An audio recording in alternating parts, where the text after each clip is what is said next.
Jemi të frika, flas nga aspekti fetar, shfaqen disa nga këto lloje të frikës.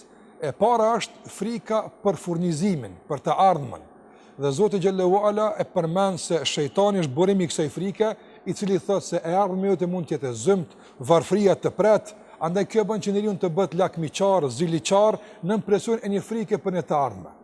Gjithashtu, prej asaj që përmend Zoti se është frikë që i ndodh njeriu, është frika edhe për fëmijët e tij.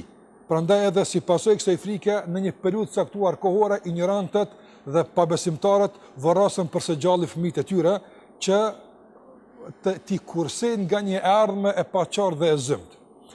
Frika tjetër që mund ta theksojmë në fillim të këtij emisioni është gjithashtu frika nga e kaluara, se nuk falet, nga krimi dhe vrasja e ndërgjegjë nga brenda, se ti ke bën një krim dhe tashmë nuk ka rrugë dalje për ty dhe hap shtegun e pendimit dhe kërkim faljes.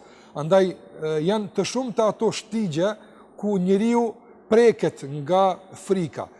Islami e pranon njeriu si të tillë dhe nuk është mëkat që të prekesh nga frika. Por mëkat është që ajo të ndikon në përcaktimin e bindjeve tuaja.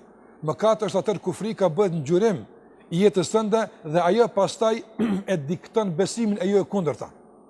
Andaj Allahu i manduar kur na thret në kryen disa obligimeve, pas kësaj thot shejtani don t'ju frikson. Sikurse për shkak për agjërimin. Binduni Allahut dhe kaloni këtë sfidë të frikës nga se nuk është reale. Nëse njeriu i gjunjëzohet kësaj frike, që nuk është reale, është imagjinare, është vezvese e shejtanit, atëherë këtu kemi të bëjmë me mëkat, nga se nuk ke arsye të friksohesh. Ose kur njeriu për shembull një frike ose një burimi të frikës i jep një hapësirë më të madhe se duhet. Për shembull, nganjëherë ne e dimë se të fshehtën nuk e din askush pas Allahut. Por njeriu nganjëherë i jep epitet hynor njeriu. Edhe pse është në këtë vend, thot nuk mund të bëj diçka se e din ai çfarë bëj unë.